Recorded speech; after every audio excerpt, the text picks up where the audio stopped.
반갑습니다. 피아제 아동의 도덕 판단에 관한 강의입니다. 강의의 구성은 먼저 아동의 성장 과정 중에서요. 이 강의에 필요한 부분을 중심으로 개관해 볼 것이고요. 이어서 단계에 따라 아동들이 규칙을 이해하고 적용하는 것이 어떻게 발달해 가는지를 살펴볼 것입니다.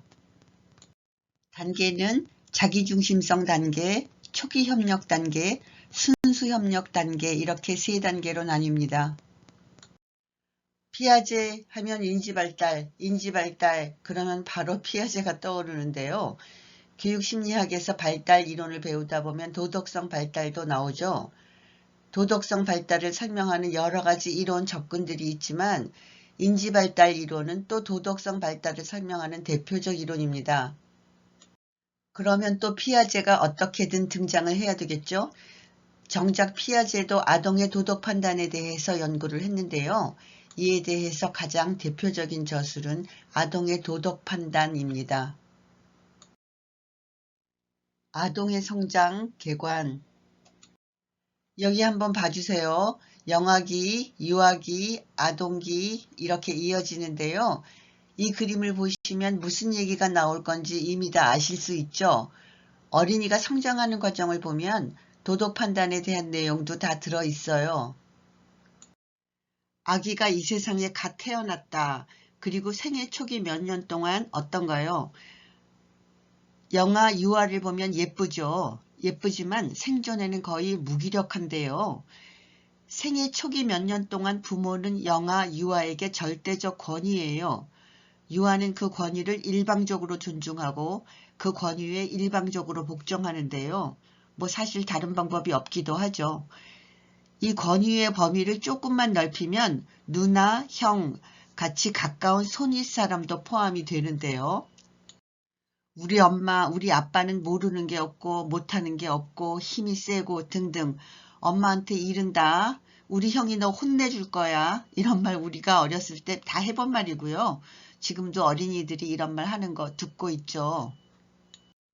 계속해서 그러냐? 아니고요.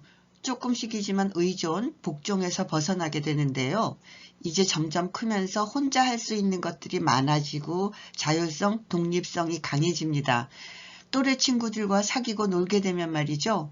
또래와는 일방적 복종의 관계가 아니고 상호 동등, 대등, 평등한 관계가 됩니다. 이렇게 성장함에 따라서 도덕 판단도 달라지게 되는데요. 다른 게 아니라 부모에게 의존할 때, 부모, 손윗사람의 권위에 복종할 때 어린이의 도덕 판단의 특징은 타율적이라는 거고요. 점점 독립하면서 또래들과의 관계가 많아지면 자율적 도덕성으로 발달합니다. 지금부터 살펴보려는 것도요. 바로 이 얘기를 조금 더 풀어보는 것뿐입니다. 피아제 인지발달 단계 이론에서 아주 많이 나오는 용어들 중에 하나가 자기중심성, 자아중심성인 거 아실 거예요. 대략 4살에서 7살 정도. 이 시기 어린이의 중요한 특징이 자기중심성인데요. 몇 살 무슨 단계의 자기중심성이네, 몇 살이 되면 자기중심성을 벗어나네 이렇게 계속 자기중심성이 나오는데요. 도덕 판단에서도 그렇습니다. 얘기가 나왔으니 자아중심성, 자기중심성이 뭐냐? 관점, 조망이 자기 거 하나밖에 없다. 그리고 한 번에 한 가지 또는 두 가지 정도밖에 고려할 줄 모른다는 거죠.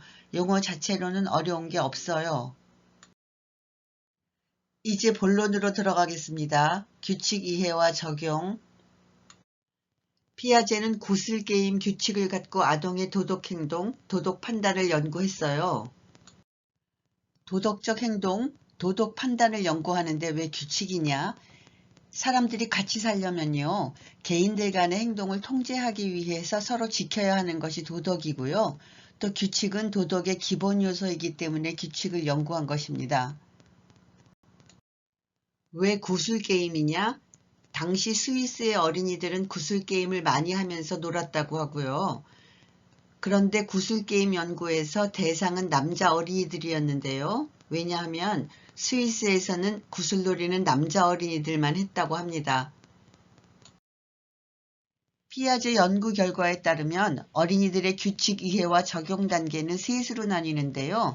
4살부터 7살까지 자기중심적 단계, 이후 11살, 12살까지 초기 협력 단계, 그리고 이어서 순수 협력 단계가 시작됩니다. 11살, 12살부터죠.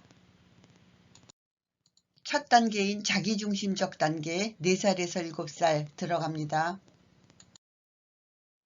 5살 어린이하고의 대화인데요. 면접자가 먼저 물어보죠. 너는 어떻게 규칙을 알게 되었지? 제가 아주 어렸을 때 우리 형이 가르쳐줬어요. 우리 아빠가 형에게 가르쳐줬고요. 그러면 아빠는 어떻게 규칙을 아셨어? 우리 아빠는 그냥 아셨어요. 아무도 아빠에게 말해주지 않았고요. 너희 아빠와 할아버지 중에 누가 먼저 태어나셨니? 우리 아빠가 할아버지보다 먼저 태어나셨어요. 누가 구슬 게임을 발견했지? 우리 아빠가요. 대강 이런 식인데요. 앞에서 어른, 그 중에서도 부모가 아이에게 절대적 권위의 시기가 있다고 했는데요. 이 시기가 그 시기인 거예요. 아빠가 구슬 게임도 만들었고 아빠가 게임은 이렇게 하는 거야. 그러면 그게 맞는 거라고 생각하는 단계. 바로 이 시기를 절대주의적 단계라고도 합니다. 역시 자기중심성 단계 얘긴데요.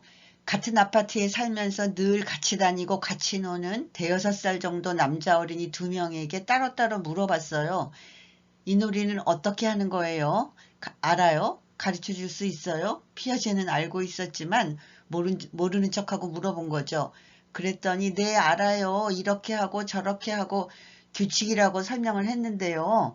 둘이 하는 얘기가 서로 달랐다고 합니다. 그런데 둘이 만나서 구슬 게임을 하는 거예요. 아니 규칙을 서로 다르게 알고 있는데 어떻게 같이 게임을 하지? 어른들 생각에는 불가능할 것 같죠. 그런데 노는 걸 보니까 어땠냐? 들여다보니까 말이죠. 게임을 하는데 둘이 서로를 필요로 하는 것 같지도 않고 다른 친구의 영향을 받는 것도 아니고 자신에게 집중되어 있어서 다른 친구한테는 관심도 없고 무슨 말이냐 하면 서로에게 관심이 없으니까 규칙 같은 것도 필요 없고요. 자신에게만 관심이 있으니까 경쟁을 하는 것도 아니고요. 겉으로 경쟁같이 보이는 것도 그냥 혼자 이길 수도 있고 둘 다 이겨도 되고 한마디로 이 시기의 어린이들에게는 그냥 만나서 즐겁게 노는 것이 목적인 거였어요. 함께 놀지만 혼자 게임을 하는 것이죠.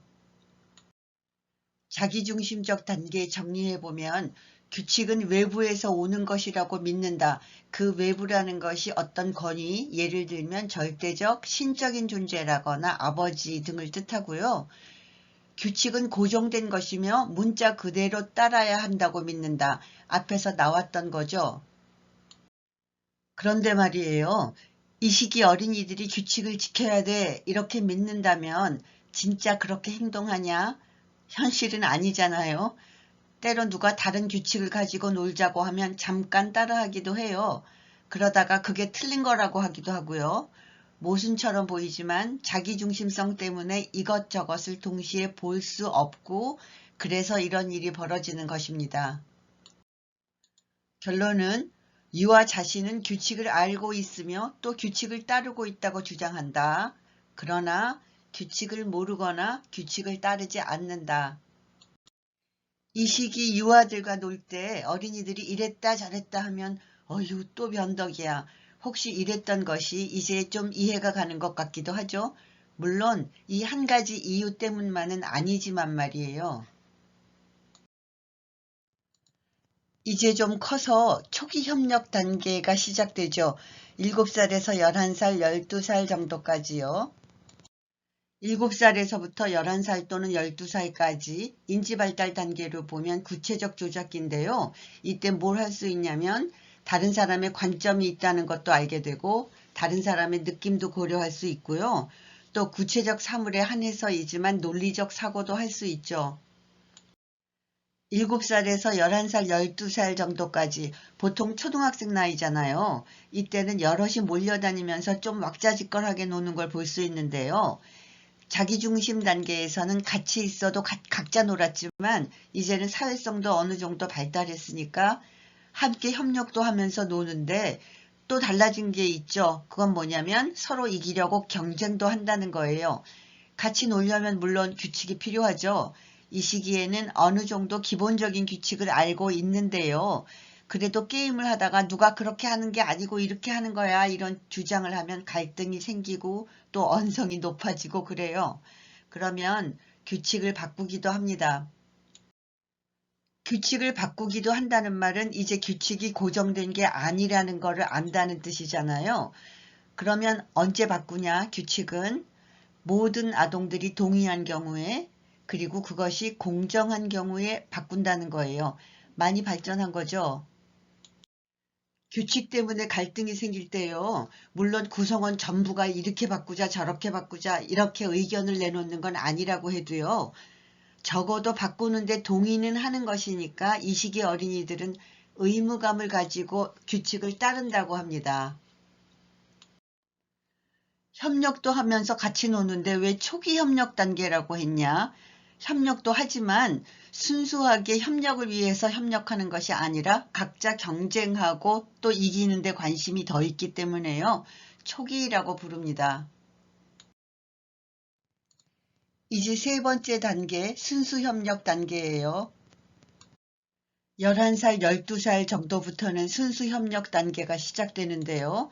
이때는 인지발달 단계에서 형식적 조작기잖아요. 그러니까 가설 연역적 사고를 할 수 있는데요. 그건 뭐냐? 문제가 있으면 가설을 설정하고 검증하고 결론을 도출하는 건데요. 가능성에 대해서 생각할 수도 있죠. 규칙에 대해서 얘기하자면 규칙을 완전히 습득한 단계고요. 물론 이기려고 하지만 규칙을 따르는 것을 더 선호한다고 하고요. 규칙에 대한 갈등은 논리적으로 해결한다고 합니다. 형식적 조작기니까요. 이 시기에 어린이들이 규칙에 관심이 많다는 걸 보여주는 일화가 있는데요.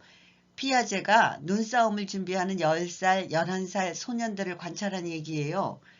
소년들이 어느 날 눈싸움을 하려고 모였는데 눈싸움을 시작하기 전에 뭘 했냐면 팀 나누고 역할 분담하고 규칙 정하고 또 뭐 벌칙 정하고 그러는데 많은 시간을 보냈다고 합니다. 그러느라고 이런 거 저런 거 다 정하기도 전에 헤어질 시간이 됐다는 거죠. 어른들은 아마도요. 뭐 규칙 정하느라고 눈싸움을 못했어? 그게 뭐야? 이렇게 말할 수도 있겠지만 정작 그 소년들은 눈싸움을 못했으면서도 만족스러워하는 것 같았다고 합니다. 아직까지 어린이들이 규칙을 어떻게 이해하는가 그리고 어떻게 적용하는가에 대해서 살펴봤는데요.